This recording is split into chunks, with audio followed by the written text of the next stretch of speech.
जय हिंद दोस्तों। पश्चिम बंगाल सरकार को सुप्रीम कोर्ट से एक बहुत ही तगड़ा झटका लगा है, बहुत ही करारा झटका दे दिया है। एसआईआर मामले में सीजेआई सूर्यकांत ने जो सख्त फैसले दिए हैं एसआईआर को लेकर के, पश्चिम बंगाल सरकार टीएमसी थर थर कांप रही है। आखिर ऐसा कौन सा फैसला दे दिया एसआईआर मामले में, जो कि एसआईआर को लेकर के धरना प्रदर्शन कर रही थी ममता बनर्जी, उठ करके भागना पड़ा वहां से। पूरी खबर आपको बताते हैं।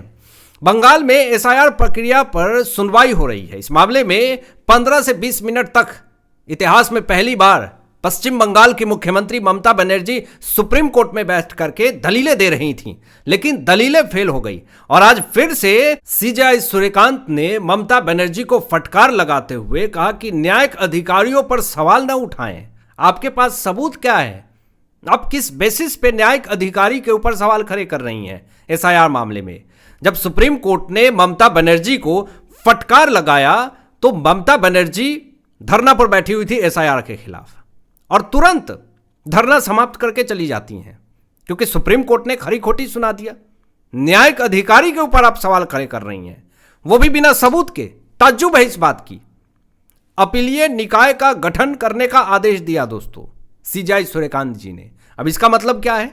अपीलीय निकाय मतलब कि अगर किसी की मतदाता सूची से नाम हटा दिया जाता है, किसी को लगता है कि ये मेरे साथ गलत हुआ है, ऐसा नहीं होना चाहिए था, तो वो शिकायत कर सकता है। अपीलीय निकाय का गठन किया सुप्रीम कोर्ट ने। आप जाइए वहां पे, आप सबूत पेश कीजिए कि हमारे साथ गलत हुआ है, आप हमारे नाम को मतदाता सूची में ऐड कीजिए।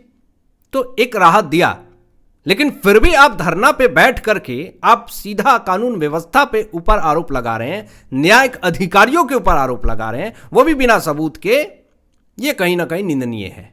ममता ने कोर्ट के फैसले को सराहा है, अपीलीय निकाय का गठन किया गया। तो आपको बता दे, बड़ी खबर ये सामने आ रही है कि यहां पर बंगाल को बांटने की साजिश का आरोप लगाया गया है टीएमसी के तरफ से, कि देखिए ये एसआईआर करवा करके बंगाल को पूरी तरीके से बांटा जा रहा है।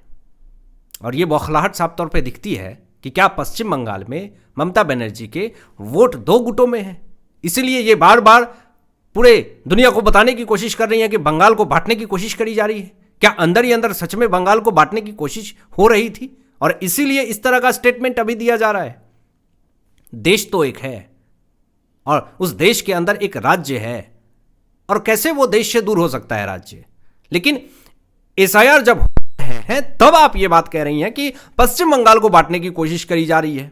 अभी जो धरना हुई है वो ममता बनर्जी की तरफ से कोलकाता के मेट्रो चैनल पर धरना हुई, और धरना होते होते जब फटकार लगाई गई, सुप्रीम कोर्ट ने खरी खोटी सुनाया एसआईआर को लेकर के, तुरंत सारे रफू चक्कर हो गए। मामला सुप्रीम कोर्ट में अभी भी जारी है। अभी इस मामले में जो बीजेपी के तरफ से जो पश्चिम बंगाल सरकार पे आरोप लगाए जा रहे हैं, जो तंज कसे जा रहे हैं, इससे ममता बनर्जी पूरी तरीके से बौखलाई हुई है।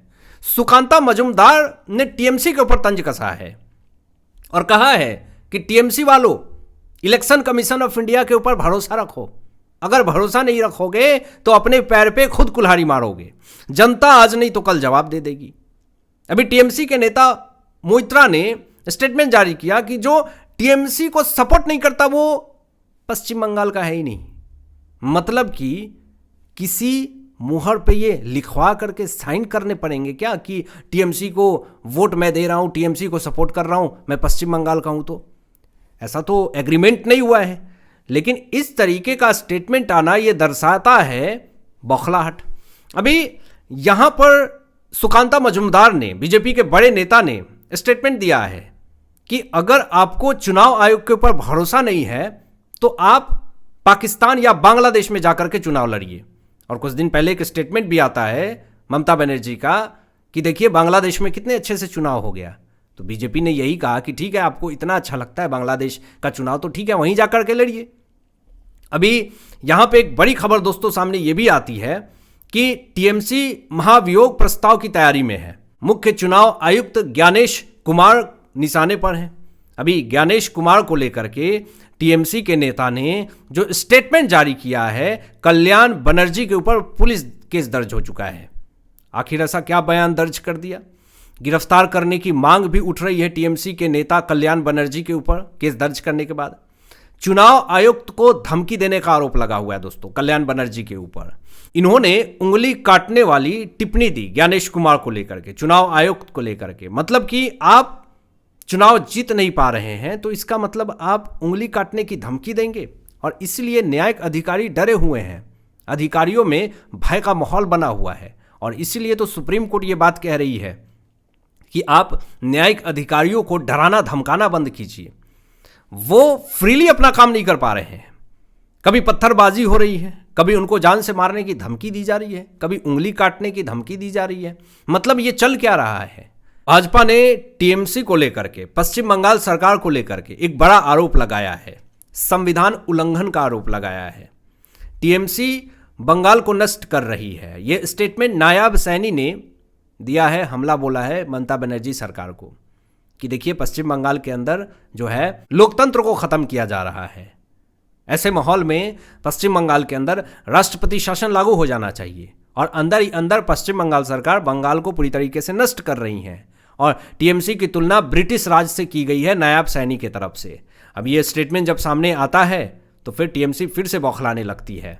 यहाँ पर पश्चिम बंगाल में लोकतांत्रिक प्रक्रिया पूरी तरीके से कमज़ोर हो रही है। भाजपा और टीएमसी में जुबानी जंग शुरू हो गई है। इस आलम में ममता बनर्जी सरकार खुद के बचाव में धरना प्रदर्शन कर रही हैं और एसआईआर प्रक्रिया को पूरी तरीके से गलत साबित करने की कोशिश कर रही हैं। अब इस पूरे विषय में जो मेरा एनालिसिस है वो ये है दोस्तों कि संविधान और नियमों की अनदेखी करना ये बहुत ही निंदाजनक है। अगर संविधान बनाया गया है, नियम बनाया गया है, तो ये किसके लिए बनाया गया? ये आम जनता के लिए बनाए गए हैं, और जो आम जनता के सुविधानुसार नियम और कानून बनाए गए हैं उसको भी आप मान नहीं रहे हैं। बंगाल में हिंसा रोकने में नाकामयाब रही है टीएमसी सरकार, जिस कारण से विद्रोह विकराल रूप ले रहा है, और टीएमसी के ऊपर भ्रष्टाचार के गंभीर आरोप लगे हैं।